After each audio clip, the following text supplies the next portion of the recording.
Got to be terrifying for people that know the seas. Paul said to the centurion and to the soldiers, next page, except these abide in the ship, we cannot be saved.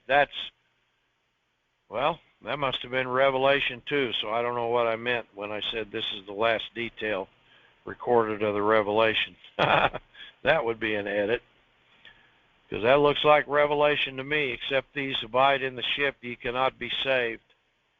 Then the soldiers. The soldiers. Who was in charge of the soldiers? The centurion. He was the one that really believed Paul more quickly than anyone, a man of high caliber, the man that allowed him to refresh himself when they stopped in Asia, southern parts of Asia on the way. This man has to have become born again, the centurion. The soldiers did what he said, cut off the ropes of the boat and let her fall off. The centurion believed him, spared the rest of them. There was no possibility of surviving outside of adhering to the specifics of the revelation Paul received. The centurion listened to Paul this time and carried out the direction. There's the profit of his breaking his abstinence from speaking boldly, how they should have listened to it. Maybe the centurion had forgotten that with all the fear and terror in the air.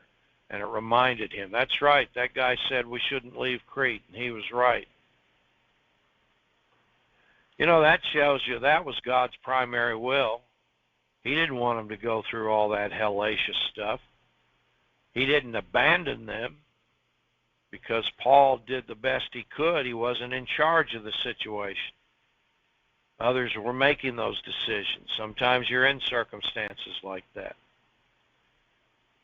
And while the day was coming on, Paul besought them all to take meat, saying, this day is the 14th day that you have tarried and continued fasting, having taken nothing. I remember when Dr. Earl taught this earlier, that it says they lightened the ship. And he said, yeah, they lightened the ship. They lightened all their stomachs, too. They didn't want to eat anything. They were so sick, seasick, as they call it. But now they were in a position, things had settled down. He knew they needed nourishment. This had to be a great revelation, taking care of the people.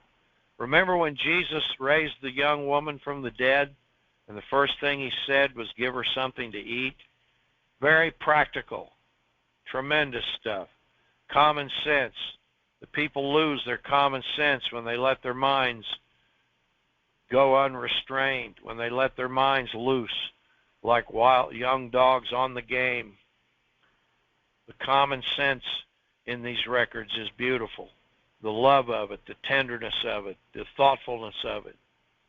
Wherefore I pray you to take some meat, for this is for your health. For there shall not an hair fall from the head of any of you. Wow. I bet the guys going bald were especially blessed. Oh, come on. I have to throw a little joke in here every once in a while. Wish I'd have read that years ago. All right. Paul lovingly exhorted them to get some nourishment. You know, for us that are getting light on the top, it's not a problem. We're just too tall, that's all. We're just too tall. We've grown through our coverings. All right.